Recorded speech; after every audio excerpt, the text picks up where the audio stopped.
So guys, today we are starting with your last topic of the chapter, your variation in demand and कौन सा demand, changes in demand, दो ही type के. ठीक है, मतलब ये क्या होता है मैडम, अरे आ जाओ यार फटाफट से बता देती हूँ आपको ये क्या होता है.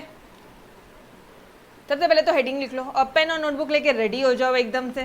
ठीक है, चीज़ों का तोड़ पाउडर मैदा करने के लिए आपके आ जाओ इधर.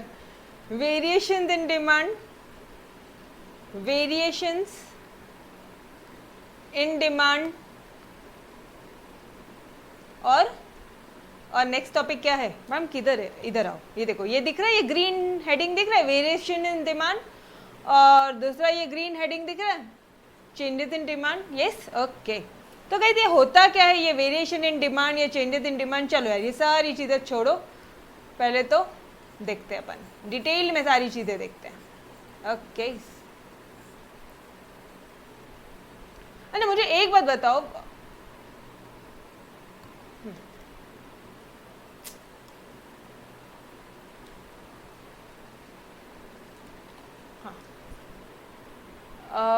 कौन से ऐसे फैक्टर्स हैं जो डिमांड को अफेक्ट करते हैं? Tell me. डिमांड को अफेक्ट करने वाले कौन से फैक्टर्स हैं? So there are various factors guys which affect our demand. Yes और नो? मतलब क्या था उसका शॉर्टकट, मेमोरी टेक्निक बोलो बस फटाफट से सारी चीजें अंडरस्टूड हो जाएगी. There are 3 prices in total. ठीक है, अजम्पशन 3 प्राइसेस इन टोटल, वहां पे भी सेम अजम्पशन है. यस और नो? तो अगर इतने सारे जो अपने क्या बोलते हैं फैक्टर्स है जो हमारे डिमांड को अफेक्ट करते हैं. ठीक है, इतने सारे फैक्टर्स है जो हमारी डिमांड को अफेक्ट करते हैं. अगर उसमें हम लोग एक मेन मोस्ट इंपॉर्टेंट फैक्टर बोले तो वो कौन सा फैक्टर है? Now you have to tell me, कौन सा ऐसा फैक्टर है जो मोस्ट इंपॉर्टेंट फैक्टर कौन सा है? यस बेटा, आज ये चैप्टर एंड हो जाएगा.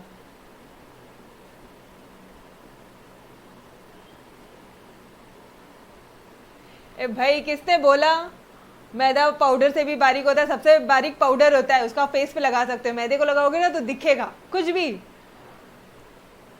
निहाल, कल बोलना सर को क्लास में. चलो आओ इधर अभी, not don't change the topic. चलो आओ. तो कौन से मोस्ट इंपॉर्टेंट फैक्टर कौन सा है भाई जो हमारे प्राइस, जो हमारे डिमांड को अफेक्ट करता है? मैम एक ही है. क्यों? अच्छा मुझे बताओ, प्राइस क्यों बोलोगे? Why it is price? अभी हमारी समीक्षा जाती है शॉप में, बोलती भैया वो ड्रेस है वो कितने की है? अच्छा, तो उसके साथ वो जैकेट वगैरह भी आने वाला है क्या? ये पूरा सेट आने वाला है क्या? मतलब आप समझ रहे हो, मेन आप वो बंदी शॉप में जाते ही सबसे पहले अगर उससे कोई चीज़ पसंद आती है, ठीक है, तो वो सबसे पहले प्राइस इंक्वायर करती है. तो मोस्ट इंपॉर्टेंट फैक्टर कौन सी होती है जो प्राइसेस को अफेक्ट करते हैं, जो हमारे डिमांड को अफेक्ट करती है? गई प्राइस. There are 2. अगर हम लोग इसको डिवाइड करें ना on the basis of your priority, तो यहाँ पे एक तरफ हो जाएगी प्राइस और दूसरी तरफ हो जाएंगे हमारे अदर फैक्टर्स. दूसरी तरफ हो जाएंगे हमारे other factors. Yes sir. Other factors में क्या है? वो है ना, एक प्राइस हो गई, फिर पी स्क्वायर इन टोटल, मतलब पी स्क्वायर नहीं था यहाँ पे, 2 हमने 3p बोला था राइट, तो 2p इन टोटल. अरे यस और नो? 2p in total. ये हो गए आपके अदर फैक्टर. एक तरफ प्राइस अलग निकल गई, बाकी पूरे फैक्टर्स अलग निकल गए. यहाँ तक समझा everyone? Are you guys with me? Yes, okay. चलो, निहाल हंस रहा है ना, तो अच्छा मुझे एक बात बताओ, अब समीक्षा जाती है शॉप में, मुझे वो बोलती है कि मैम मुझे ना एक फंक्शन अटेंड करना है, तो I wanted to purchase a dress. तो वो जाती है शॉप में, ठीक है, मॉल में जाती है. वो बंदी प्राइस देखती है, सबसे पहले वो प्राइस देखती है. तो अगर उसको मान लो जो प्राइस दिखी है उसको अगर 1000 रुपये प्राइस दिख रही है, ठीक है, नॉर्मल सा वो ड्रेस था, बट नहीं यार फंक्शनल के लिए जा रही है तो 1000 रुपये में तो नहीं आएगा. चलो ठीक है यार 2000 ले लो, ठीक है, इतने में तो आ जाएगा ना समीक्षा. ओके. तो समीक्षा बोलती है कि मैम अगर देखो, सबसे पहले वो जाती है शॉप में, पूछती है प्राइस कितनी है भैया इसकी. मॉल वाले से भी पूछती है भैया इसकी प्राइस कितनी है, या वो प्राइस टैग देखती है, फिर बोलती है अरे यार इस पर कुछ डिस्काउंट वगैरह है क्या? वो इधर उधर देखती है, नहीं है. अच्छा ठीक है, 2000 रुपये में एक ड्रेस. ओके. 1 क्वांटिटी डिमांड, मतलब जब प्राइस क्या है गाइस, जब प्राइस ज़्यादा है तो क्वांटिटी डिमांड क्या किया है समीक्षा ने, कम कर दिया. और अगर मान लो सेल होता है, ठीक है, सेल होता है, end of reason sale, end of season sale, जो भी मिंत्रास पे चल रहे हैं आपके, या फिर आप जो पुणे सेंट्रल में भी कई बार 50% सेल होता है ना, तो वहाँ पे मान लो ये जो प्राइस हो गई वो डायरेक्टली 1000 रुपीज़ हो गई, 1000 रुपये प्राइस हो गई, प्राइस कम हो गई है बच्चे, तो फिर क्वांटिटी डिमांड क्या हो जाएगी, प्राइस कम तो क्वांटिटी डिमांड क्या हो जाएगी, क्वांटिटी डिमांड हो जाएगी हमारी इंक्रीज। अब समीक्षा एक के बदले में 2 खरीद के लाई, तो क्या कर दिया एक्चुअली समीक्षा ने, क्वांटिटी डिमांड इंक्रीज कर दिया। यस और नो, ये कंसेप्ट तो हमने ऑलरेडी पढ़ा था यार, आई मीन इसमें कुछ भी नया नहीं है। यस और नो, कुछ नया है क्या, अभी तक तो कुछ भी नया नहीं पढ़ रहे हम लोग, है ना। ओके, अब मान लो हमारा निहाल बोलता है, ठीक है, अच्छा एक चीज नोटिस करो, ये जो क्वांटिटी डिमांड इंक्रीज हुई है, डिक्रीज हुई है, इंक्रीज हुई है, ये कौन से फैक्टर्स के कारण हुई है, प्राइस के कारण हुई है। तो ये रहा आपका प्राइस, ये रहा आपका प्राइस। तो आपको मैं अभी एक चीज बता देती हूँ, अगर डिमांड प्राइस सिर्फ और सिर्फ प्राइस के कारण इंक्रीज होती है या डिक्रीज होती है, उसे हम लोग बोलते हैं, उसे हम क्या बोलते हैं पता है आपको, which colour, black, variations in demand, उसे हम लोग क्या बोलते हैं पता है आपको, वेरिएशंस इन डिमांड। लिखो वहां पे एवरीवन, चार्ट बनाओ, वेरिएशंस इन डिमांड। प्राइस के कारण सिर्फ और सिर्फ ये अकेला ऐसा फैक्टर है, सिर्फ और सिर्फ प्राइस के कारण डिमांड में बढ़ना और कम होना, उसको बोलते हैं वेरिएशन इन डिमांड। और फिर अदर फैक्टर्स को क्या बोलेंगे, आप खुद समझ जाओ, चेंजेस इन डिमांड, मतलब अदर फैक्टर्स, चाहे इनकम बढ़ गई तो डिमांड में कुछ अफेक्ट हो रहा है, या फिर मानो जैसे हमारे निहाल ने अभी क्या किया आपको पता है क्या, निहाल ने ना एक मस्त सा पानीपुरी का बहुत बेहतरीन सा शॉप ओपन किया। उसने क्या किया पता है, वहाँ पे सिर्फ और सिर्फ पानीपुरी नहीं, उसने वहाँ पे खाखरा भेल, शिवपुरी, पानी बटाटापुरी, जो भी कुछ है उसके अदर कोन चाट्स, ठीक है, वो कप चाट्स, ये उसने अलग अलग वैरायटीज ओपन किया, मेयोनीज वाली पूरी, जो भी कुछ है, ठीक है। तो उसने इतनी सारी वैरायटी ओपन कर दी है, और वहाँ पे उसने एकदम मस्त तरह से उसने एडवर्टीजमेंट भी चलाया है, ठीक है, एक भारी का एडवर्टीजमेंट भी रखा है उसने, ठीक है। तो मुझे एक बात बताओ ना, अभी इसके कारण उसने एक तो उसने वैरायटी इतनी सारी ओपन कर दी, इतनी सारी वैरायटी, मतलब उस एक शॉप में चले जाओ, आपको जो वैरायटी खानी है पानीपुरी की वो वैरायटी, और इतनी अल्टीमेट मिलती है गई, वहाँ का टेस्ट भी इतना भारी का है, वहाँ की वैरायटी इतनी भारी की है, वहाँ का टेस्ट इतना भारी का है, वहाँ की प्राइसेस भी, जो प्राइसेस, चलो ठीक है प्राइसेस तो जाने दो, वहाँ का एडवर्टीजमेंट, वहाँ का जो क्वालिटी है, एडवर्टीजमेंट, वहाँ का जो क्वालिटी है, मतलब मैं क्या तारीफ करूँ उसके शॉप की, ठीक है। तो ये सारे फैक्टर्स के कारण उसकी जो डिमांड है ना वो बढ़ रही है। अच्छा, उसके बाद में तो उसने एक ऑफर भी रखा है कि अगर आप एज एन कपल आते हो, अगर आप एज एन कपल आते हो ना, तो हम आपसे एक का ही चार्ज लेंगे। If you order 2 plates we will charge only 1 plate. ये तो भारी का उसने एक एडवर्टीजमेंट किया है हमारे निहाल भाई ने। तो मुझे बता दो ये क्या है, ये कौन सा पार्ट है, वेरिएशन इन डिमांड है या चेंजेस इन डिमांड है? Tell me, variation in demand है या चेंजेस इन डिमांड है? बोलो जल्दी जल्दी से। मतलब अदर फैक्टर्स के कारण अगर तुम्हारी डिमांड बढ़ रही है या कम हो रही है तो फिर चेंजेस इन डिमांड, है ना। तो मुझे एक बात बता, अच्छा अब ना उसका बहुत अच्छी तरह से बिजनेस चल रहा था। अभी एक दूसरा एग्जाम्पल, अब निहाल क्या करता है पता है क्या, निहाल सिर्फ एक एग्जाम्पल है, वो बोलता है मतलब उसका बिजनेस इतना ज़्यादा चल रहा है कि उसने यू नो दिन भर दिन रात काम करता है, वो इतना बिजी है कि ना उसको उसके गर्लफ्रेंड से बात करने का टाइम है, ना उसको नहाने धोने का टाइम है, वो सिर्फ और सिर्फ पानी पूरी बनाता है और सबको खिलाता है, खुश रखता है। बट अब ना वो नहाता नहीं है, ठीक है। तो कस्टमर्स को पता चल जाता है यार कि भाई, और फिर क्वालिटी में भी चेंजेस आने लगे, वो बंदा थकने लग गया, एग्जॉस्ट होने लग गया, इतना दिन रात काम कर रहा है। बिकॉज ये जो शॉप है ये तो 24/7 ओपन है। हाँ, पुणे में से बहुत सारे रेस्टोरेंट है, बहुत सारी शॉप्स है जो 24/7 है, ठीक है। तो ये चीज़ नहीं, इनफैक्ट मेडिकल शॉप भी, वो तो आपको पता ही है मेडिकल शॉप का तो होना ठीक है, बट ये भी ऐसे बहुत सारी शॉप्स है जहाँ पे जो 24/7, बहुत सारे ऐसे कैफ़ेज़ है, बहुत सारे ऐसे कैफ़ेज़ हैं पुणे में जो 24/7 ओपन होते हैं। ऑलराइट, तो ठीक है, चलो यार, ये बंदा भी हमारा दिन रात मेहनत कर रहा है, सारी चीज़ें ठीक है। तो अब ना लोगों को उसकी पानी पूरी पसंद नहीं आ रही है। वो लोग बोल रहे हैं यार नहीं यार मज़ा नहीं आ रहा, वो टेस्ट नहीं है, वो पहले जैसा टेस्ट नहीं होता है। कई बार हम बोलते हैं कि भैया यार आप पहले बहुत मस्त बनाते थे, वो वाला टेस्ट नहीं है। लड़कियां बोली अरे शी नहाता भी नहीं है निहाल, नहीं हमें नहीं खाना पानी पूरी, हमें नहीं खानी। तो क्या हो गया गाइस, जस्ट एन एग्जाम्पल, अब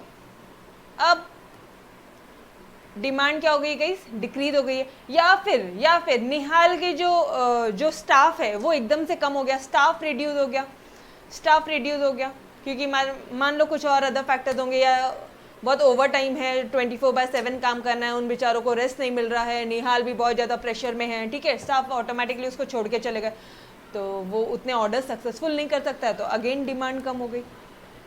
अब ये कौन सा एग्जाम्पल है बोलो, मतलब अदर फैक्टर्स के कारण यहाँ पे गई, अदर फैक्टर्स के कारण, ये सारे फैक्टर्स के कारण डिमांड बढ़ा था, तो क्या है, चेंजेस इन डिमांड। यहाँ पे अदर फैक्टर्स के कारण डिमांड कम हुआ था, क्या है, चेंजेस इन डिमांड, ठीक है। यहाँ पे भी सिमिलरली जब समीक्षा फर्स्ट टाइम गई थी 2000 मिला, वो एक ही लेकर आती है, ठीक है, लेकिन जब उसको 1000 पे 50% ऑफ में मिला, जब वो सेल के टाइम पे गई है, हमारे 50% ऑफर के टाइम पे गई थी वो मॉल में, तब वो बोलती है यार अभी तो मेरा बर्थडे भी आ रहा है, अभी घर में फंक्शन भी है, तो क्यों ना मम्मा, मैं देखो ना आपने 2000 दिए थे, मैंने उसमें 2 लेकर आई हूँ, आपको पता है क्या। तो यहाँ पे भी डिमांड बढ़ भी रही है, डिमांड कम भी हो रही है, तो ये क्या हो रहा है guys, variations in demand. Now tell me, क्या आप दोनों को ये सारे कंसेप्ट समझे क्या।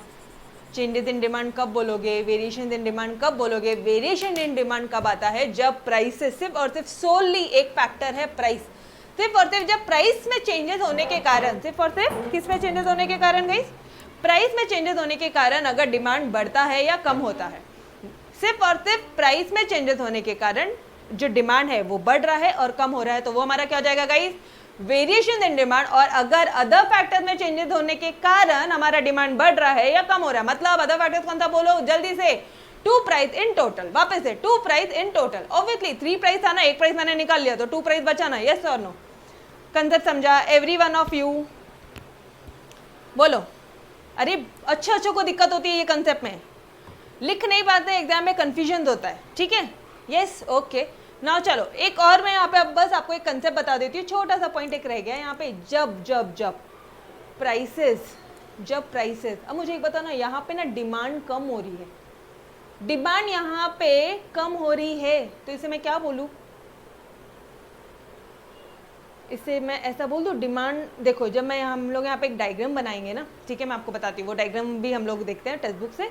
जब डिमांड प्राइसेस बढ़ने के कारण जब क्वांटिटी डिमांड कम हो रहा है, उसे हम लोग बोलेंगे कॉन्ट्रैक्शन इन डिमांड। क्या हो जाएगा वो, कॉन्ट्रैक्शन इन डिमांड। अच्छा, पहले तो आप 1 यूनिट लेते थे, पहले तो आप 1 यूनिट खरीदते थे, अब आप 2 यूनिट। समीक्षा बेटा पहले आप 1 ही ड्रेस खरीदते थे, अब समीक्षा 2 ड्रेसेस खरीद के ला रही है। ये देखो ना गाइस, कॉन्ट्रैक्ट हो रहा है, कॉन्ट्रैक्ट बोली मैं, सॉरी, एक्सपैंड हो रहा है demand, expansion of demand, getting me. ये लो, इसका ड्रॉ ही कर लेते हैं ना अपन फटक से। 1 है तो 2000 है, 1 है तो ये लो रे भाई 2000 है, 2000 प्राइस क्या है 2000। यहाँ पे क्या आती है, प्राइसेस आती है, यहाँ पे आती है। फटाफट से बनाओ मेरे साथ में, रफ में बनाओ, आपको ना ये जो ग्राफ है ना उससे डर ही निकल जाएगा, ठीक है, कोई डर ही नहीं लगेगा आपको, फिर आप खुद बोलोगे ला मेरे को बता किसका ग्राफ बनाना है, ठीक है। चलो आ जाओ, फिर यहाँ पे अब प्राइस क्या हो गई गई, अब प्राइस हो गई है 1000 रुपये, अब प्राइस हो गई है 1000 रुपये। चलो पहले इसका ड्रॉ कर लो, कैसे ड्रॉ करेंगे हम, इसका कैसे ड्रॉ करेंगे, ये लो, दिख रहा है, ये एक पॉइंट मिला, दूसरा पॉइंट कौन सा मिला, ये वाला मिला। क्या हो गया, ये 1 से 2 चला गया है, डिमांड क्या हो गई गई, एक्सपैंड हो गई है। ये देखो यहाँ पे ये ऐसा कर्व बनेगा।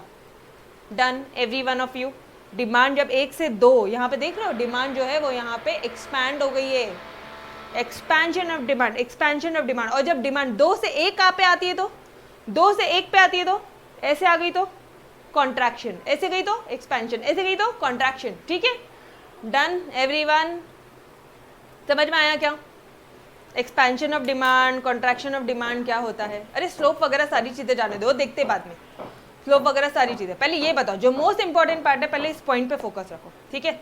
एक्सपेंशन ऐसा, डिमांड बढ़ा, एक्सपेंशन ऑफ डिमांड आएगा तो एग्जाम में क्या लिखोगे? 2 मार्क के लिए शॉर्ट नोट्स पूछते हैं वो लोग, एक्सप्लेन द कंसेप्ट में पूछते हैं आपको, ठीक है। बार बार नंबर ऑफ टाइम्स वही क्वेश्चन पूछते हैं, ठीक है। डिमांड एक्सपैंड कब होगी? जब क्वांटिटी डिमांड बढ़ेगी। Obviously common sense, expansion of demand, quantity demand बढ़ेगा, contraction of demand, quantity demand कम होगा, डन, सिंपल। अच्छा, एक्सपेंशन और कॉन्ट्रैक्शन मतलब क्या? Variation in demand. और कौन से फैक्टर के कारण होता है ये वेरिएशन? प्राइस के कारण। एवरीवन समझ में आया कंसेप्ट? यप, डन बेटा? Yes, okay. चलो आ जाओ, फिर इधर आ जाओ, चेंजेस इन डिमांड। चलो आ जाओ, पहले अब एक बार नोट्स में देख लेते हैं, थोड़ा सा आपको मैं बता दूं। ये देखो, वेरिएशंस इन डिमांड।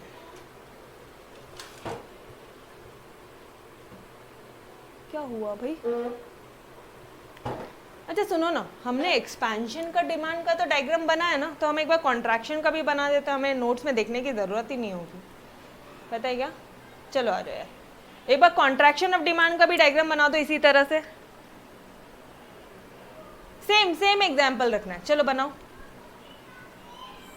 ये लिया मैंने, ठीक है, एग्जाम्पल। ओके, क्या करना है आपको? कॉन्ट्रैक्शन ना डिमांड का, ठीक है। मतलब अब आप पहले क्या ड्रॉ करोगे? जब ये 1000 रुपए है, ठीक है, तो कितना क्वांटिटी डिमांड कर रहे हैं हम? 2। ये रहे आपके 1000 यूनिट्स। ये था एक्सपेंशन का, और अब हम बनाएंगे कॉन्ट्रैक्शन का। आप सारे एग्जाम्पल्स लिख के रखो, ठीक है। 1000 रुपए है, तब हम 2 यूनिट डिमांड करते हैं। ये लो आपका 2 यूनिट, डन, ये रहा। अच्छा, जब प्राइस बढ़ गई 2000 हो गई, तो हम लोग क्या किया? 1 यूनिट डिमांड किया। अरे पॉइंट्स तो वही रहेंगे ना, लोकस ऑफ पॉइंट तो वही रहेगा, यस और नो? ये लो भाई, प्राइस बढ़ गई,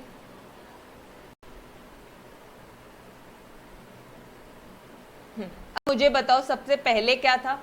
सबसे पहले आप यहाँ पर थे, अब कहाँ आ गए हो? आप इधर आ गए हो। ये क्या हो गया है? कॉन्ट्रैक्शन हो गया डिमांड का। यहाँ पे क्या हो गया? आप इधर जा रहे थे, ये क्या हो रहा था? एक्सपेंशन हो रहा था। यहाँ क्या हो रहा है? कॉन्ट्रैक्शन हो रहा है। Done everyone. ग्राफ खुद से बनते हैं या नहीं बनते हैं? आपको अभी भी कंफ्यूजन होता है? किसी को ग्राफ में तो कोई कंफ्यूजन नहीं है ना गाइस? No, great, okay. चलो आ जाओ, अब आ जाओ नोट्स में। जो भी चीज बोली है वही सारी चीजें लिखिए। When the demand for commodity increases और decreases due to change in its price alone, due to change in its price alone and other factors. Madam other factors क्या होंगे? कांस्टेंट। अरे प्राइस चेंज हो रही है तो अदर फैक्टर्स हम assume करें कि वो कांस्टेंट है, ठीक है। तो इस केस में क्या हो जाएगा? वेरिएशन हो जाएंगे डिमांड के। अब इसको एक्सप्लेन कैसे करोगे? मीनिंग, सबसे पहला पार्ट मीनिंग। अरे कई प्रेजेंटेशन अपन ने बहुत बेहतरीन दिया है, यही प्रेजेंटेशन फॉलो करो। यहाँ पे जो भी रेड मार्किंग मैंने आपके लिए नोट्स में करके दिए, बस आपको यही चीज़ एग्जाम में रिफर करके जानी है। एग्जाम का जो मेन डे रहेगा ना, बस आपको मेरी रेड मार्किंग ये करनी है, पढ़नी है, खत्म, ठीक है। एकदम तोड़ वैसे सारी चीज़ें। इनफैक्ट मैं अभी और करने वाली हूँ, मतलब जो भी मैंने यहाँ पे शॉर्ट में जो भी कुछ समरी बोला ना, I try to put up that also, ठीक है।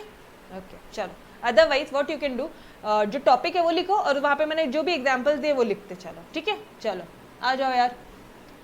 Expansion of demand refers to rise in quantity demanded due to fall in its price alone. Quantity demand बढ़ रहा है, प्राइस फॉल हो रही है तो डिमांड बढ़ गया है। While other factors like taste, income, यहाँ पे जितने फैक्टर्स का नाम मालूम है सब लिख दो। मैम 2 प्राइस इन टोटल पूरा लिख दो, ठीक है। Remain unchange. मूवमेंट, अभी प्राइसेस 2P मत लिखो, सिर्फ यहाँ पे लिख दो इन टोटल लिख देना। क्या लिखोगे? In total. मतलब क्या? मतलब income, necessity, taste, habit, consumption, overall size of population, other factors. Other factors में भी लिखो कि गवर्नमेंट पॉलिसी, टेक्नोलॉजी का चेंजेस। फिर यहाँ पे क्या है? टी से क्या है वापस से? Expectation about future prices, advertisement and level of taxation. Simple. तो ये सारे जो फैक्टर्स है, for example while other factors like dash dash dash dash dash remain constant.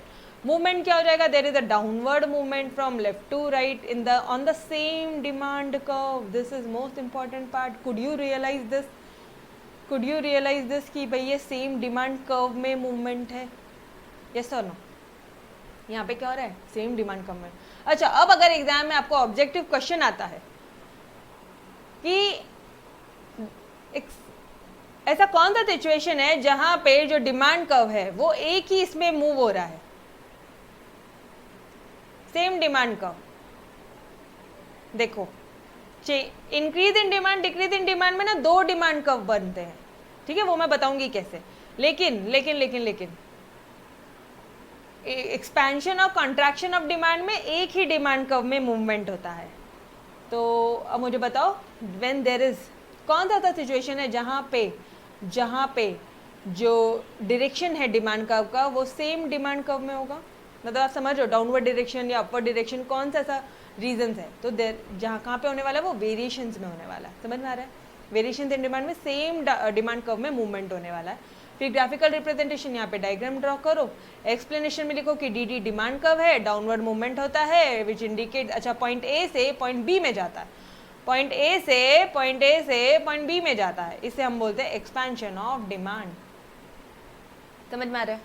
फिर कॉन्ट्रैक्शन में क्या बोलोगे, प्राइस फॉल हो गया, सॉरी डिमांड कॉन्ट्रैक्ट हुआ ना, डिमांड कॉन्ट्रैक्ट, डिमांड फॉल हो गया. अब डिमांड कब फॉल होगा, जब प्राइसेस बढ़ गई है. Other factor as usual remains unchange, there is a upward movement on the same demand curve. Diagram draw कर लो, लिख दो अपवर्ड मूवमेंट पॉइंट बी से पॉइंट ए, पॉइंट बी से पॉइंट ए. कुछ था क्या इसमें, कुछ भी था यहाँ पे, कुछ टेक्निकल, बट गाइज हाँ, प्रेजेंटेशन मैटर करता है. और आज के आज ही ये दोनों आंसर्स लिखोगे, खुद से सॉल्व करोगे विदाउट सीइंग द आंसर्स, ठीक है, खुद से प्रैक्टिस करोगे 2 बार, every one of you. Done. नहीं, ग्राफ सेम लग रहा है, नो डाउट बेटा, लेकिन यहाँ पे ये जो एरोज है ना उसका ध्यान रखो. यहाँ पे इधर गया है और यहाँ पे इधर गया है, समझ में आ रहा है. वो इधर गया है इसीलिए बढ़ गया, इसलिए क्या बोल रहे हैं, एक्सपेंशन. ये कम हो गया, यहाँ पे देखो कम हो गया, तो क्या बोल रहे हैं, ये यहाँ से यहाँ चला गया, अरे भाई कॉन्ट्रैक्शन. डन एवरीवन, समझ में आया, बढ़े आगे. Okay, now comes to your next topic, changes in demand. अब ऐसे कौन से फैक्टर्स है जहाँ पे डिमांड जो है वो चेंजेस होती हैं. कौन से फैक्टर्स के कारण होता है गाइस. अब जो निहाल ने जो पानीपुरी का लगाया, पूरा स्टॉल लगाया, वहाँ पे एन नंबर ऑफ वैरायटी लगाई, खाखरा बेल, बाहुबली चाट, ये चाट वो चाट, बहुत सारे लगाए, ठीक है. 5 टाइप्स की तो पानीपुरी, पूरी वो होती है ना, पानी होता है पानी, 5 टाइप्स की पानी, 5 टाइप की पूरियाँ अलग, एन नंबर ऑफ वैरायटी. तो उसकी वैरायटीज इतनी ज़्यादा थी गाइस कि एक शॉप में सारी वैरायटी मिल रही है, तो उसकी डिमांड बढ़ गई. Is it due to price, क्या उसकी डिमांड सिर्फ प्राइस के कारण बढ़ी है, नो. तो वो क्या हो गया, अदर फैक्टर्स में क्या आंसर आएगा, चेंजेस इन डिमांड. समझ में आ रहा है कंसेप्ट एवरीवन, ठीक है. अब मान लो फिर उसकी क्वालिटी डिक्रीज हो गया, उसकी क्वालिटी डिक्रीज कर दी, उन्होंने, तो उसका जो डिमांड है वो भी डिक्रीज हो गया, क्वांटिटी डिमांड डिक्रीज हो गया, तब क्या हो जाएगा, डिमांड डिक्रीज किया, डिमांड डिक्रीज हुआ, डिक्रीज इन डिमांड. ऊपर वाले केस में उसने इतनी सारी वैरायटीज की, इतने सारे एडवर्टीजमेंट किए, वो कपल ऑफर रखा, तो इंक्रीज हो गई demand. Simple, nothing else. Done. Yes every one of you, समझ में आया कंसेप्ट.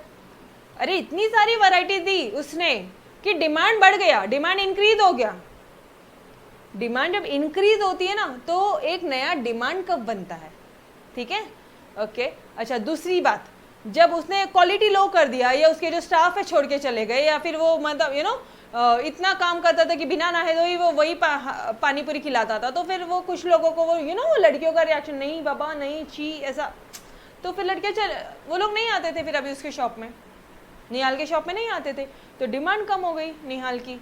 तो अगर डिमांड कम हो गई तो फिर क्या हो जाएगा, वो decrease in demand. Done everyone. Increase in demand, decrease in demand कहाँ आना है, चेंजेस इन डिमांड में. एक्सपेंशन कॉन्ट्रैक्शन किधर आएगा, बोलो ना जरा मुंह से बोलो, एक्सपेंशन कॉन्ट्रैक्शन किधर आएगा, वेरिएशंस में. Expansion contraction, increase decrease, increase में ऐसा इंक्रीज होगा, डिमांड कब ऑल टुगेदर इंक्रीज, डिमांड कब decrease, increase decrease, expansion contraction, expansion contraction, increase decrease. Done. समझ में आ रहा है?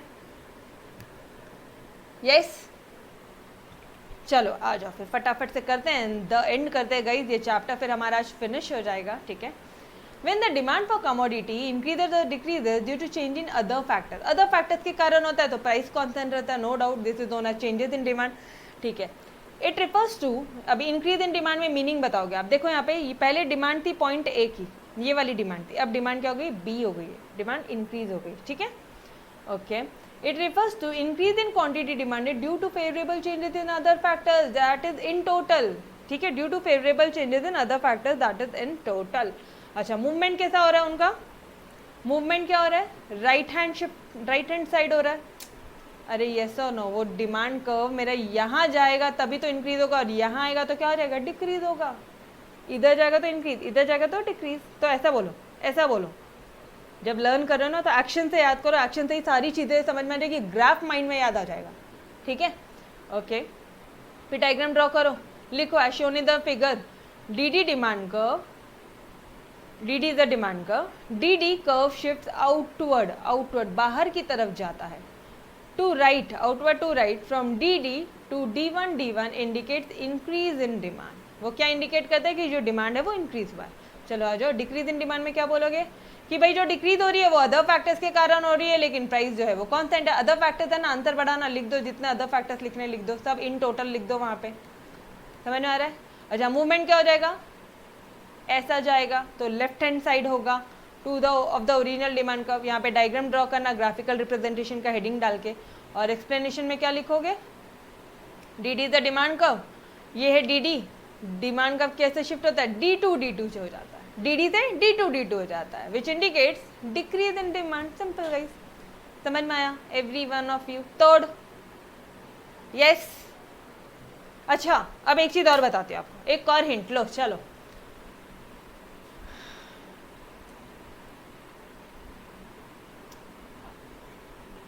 पबजी सुना है, पबजी सुना है, वैसे ही ना हमारा ममजी है, ठीक है। एम से क्या है, मीनिंग, एम से क्या लिखेंगे, मूवमेंट, फिर लिखेंगे ग्राफिकल रिप्रेजेंटेशन, फिर लिखेंगे एक्सप्लेनेशन। हर जगह देख लो सेम पॉइंट है, meaning, movement, graphical representation, explanation. ऊपर जाओ,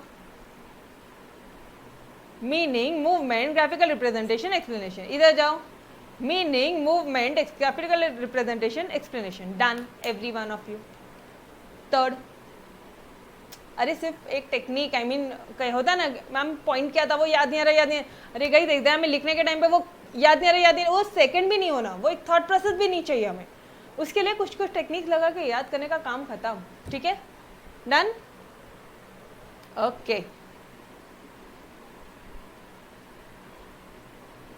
यहाँ पे हम सिर्फ और सिर्फ डिमांड की बात कर रहे हैं, आप जो बोल रहे हो इन्फ्लेशन डिफ्लेशन वो प्राइस की बात होती है, वो पूरी इकोनॉमी की बात होती है। यहाँ पे मैंने सिर्फ और सिर्फ मेरी डिमांड को पकड़ के रखा है, मैं एक माइक्रो इकोनॉमिक्स में हूँ बेटा, समझ में आ रहा है। किसने पूछा ये doubt, Bhumika, I am restricted to my micro economics, सिर्फ और सिर्फ डिमांड, सिर्फ और सिर्फ प्राइस, ठीक है। ऑब्वियसली फिर तो आप हर केस में बोलोगे प्राइस बड़ी इन्फ्लेशन हुआ, दैट अपार्ट रे, ठीक है, ओके, समझ में आया। चलो तो guys we have finish your chapter, but मुझे ऐसा लगता है कि कुछ हमें क्वेश्चंस करने चाहिए, तो आई थिंक कुछ छूटा है हमारे चैप्टर से, डोंट वरी, अगर कुछ छूटे तो हम लोग उसका पार्ट नेक्स्ट क्या बोलते हैं मंडे कंटिन्यू कर लेंगे। कल तो सैटरडे है, कल तो संडे है ना। गाइज डू वन थिंग, मुझे ये चैप्टर का एकदम तोड़ तरह से टेस्ट कब दे रहे हो आप लोग, मुझे बताओ, एकदम तोड़ तरह से, एवरी वन, वेदर आप लोग मेरे लेक्चर ऑफलाइन देख रहे हो ऑनलाइन देख रहे हो, आई वॉन्ट टेस्ट, इतने ही तौर तरह से बेहतरीन प्रेजेंटेशन करके मुझे टेस्ट चाहिए यार।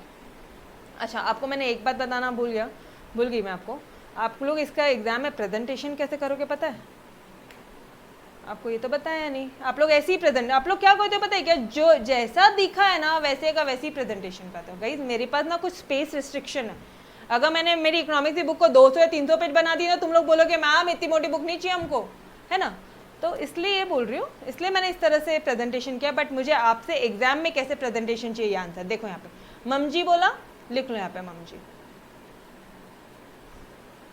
मीनिंग, मूवमेंट, ये यहाँ पे आपका आ जाएगा मीनिंग, यहाँ पे आ जाएगा का मूवमेंट, यहाँ पे आएगा आपका ग्राफिकल रिप्रेजेंटेशन, ग्राफिकल रिप्रेजेंटेशन आ जाएगा, ठीक है। ये पॉइंट ध्यान में रखना। तो आपको ना आंसर ऐसे क्या लिखना है, आंसर मैम समझ में सब आ गया, लिखने को नहीं आता, वो सारे फालतू के पॉइंट्स ही नहीं, मतलब मन में आएंगे ही नहीं वो सारे ख्याल। यहाँ पे लिखोगे तुम बड़ा सा ग्राफिकल रिप्रेजेंटेशन बनाओगे, आंसर बढ़ जाएगा। और फिर यहाँ पे लिखोगे तुम, क्या था हमारा ई से क्या था, ई से क्या था बोलो ना, एक्सप्लेनेशन था, ठीक है। तो ये देखो इस तरह से तुम्हारा आंसर में होना चाहिए प्रेजेंटेशन। मैम 2 मार्क के लिए पूछा, अरे तो भी 2 मार्क के लिए पूछा तो भी लिख कर आओ ना यार, यहाँ पे 2 लाइन, यहाँ 2 लाइन, ये ग्राफिकल, इधर 2 लाइन, खत्म, डन एवरीवन। इस तरह से प्रेजेंटेशन करो, आपको आउट ऑफ लाने से कोई नहीं रोक सकता। 2 आउट ऑफ 2 मिलेंगे। जब हर एक छोटे छोटे क्वेश्चन में आउट ऑफ मिलने लग गए ना, तो समझ जाओ बड़े क्वेश्चन में भी आपने एग्जामिनर का दिल जीत लिया, ठीक है। चलो, एंड हमारा मेन टारगेट वही होना चाहिए, एग्जामिनर का दिल जीतना है। तो अपने नोट्स भी ऐसे ही बनाओ जिससे ना यू नो वो इम्प्रेस हो जाना चाहिए बंदा अपन से, ठीक है। ओके चलो, so till then bye bye, take care, खुदा हाफिज। चलो 1 मिनट, कल क्या है, कल सैटरडे एंड संडे ना रे भाई, ऐसे क्या कर रहे हो, क्या थर्सडे, अच्छा टेस्ट बोल रहे हो क्या, ओके ओके चलो ठीक है, वो तो अपन अपने व्हाट्सएप ग्रुप में डिसाइड कर लेते हैं, ठीक है। एंड जो बच्चा लेक्चर आप ऑफलाइन देख रहे हो, आप भी इज्जतदारी से ईमानदारी से 2 दिन लो, बेहतरीन वे से सुबह सुबह उठो, आपकी प्रीति मैम को मैसेज करो कि मैम मैं उठ गया हूँ, उठ गई हूँ, मैं पढ़ने बैठ गई हूँ, मतलब एक सुबह सुबह अर्ली मॉर्निंग स्माइल आती है यार चेहरे पे, ठीक है। बस उतना कर दो और कुछ भी नहीं चाहिए आपसे, और कुछ नहीं चाहिए, ठीक है। डेली बेसिस पे उठो, जो एक घंटा, आधे घंटा, 15 मिनट्स आज से जो एफर्ट्स लोगे ना, सुनो ना, देखो इधर, आज हम लोग ना एक कैलकुलेशन आपको बताती हूँ। 1 आवर डेली उठ रहे हो, सिर्फ 1 आवर, कितने महीने बचे अभी, कितने मंथ्स बचे हैं, गई बोलो ना। 1 आवर, 30 डेज के 1 आवर ऑन एन एवरेज, हर एक मंथ में 30 डेज है, इंटू 6 मंथ्स, कितने घंटे हो गए बताओ। इधर कैसे आप सामने वाले को तोड़ रहे हो वो देखो, 180 आवर्स हो गए गाइस। 180 आवर्स में आपके 2 सब्जेक्ट मिनिमम 2 सब्जेक्ट आप बेहतरीन वे से तोड़ सकते हो यार। और तब आएंगे जब आपके ये इतने से 10 मिनट भी मिला ना, तो भी अपन ने अपनी बुक देख लेने का, 10 मिनट मिला तो रिवीजन कर लेने का, चल यार चार्ट नोट्स बना लेती हूँ, चल यार मतलब बुक के साथ टाइम पास करो यार, इकोनॉमिक्स तो है ही ऐसी, नहीं यूं ही टाइम पास हो जाता अपने इकोनॉमिक्स के साथ, है ना।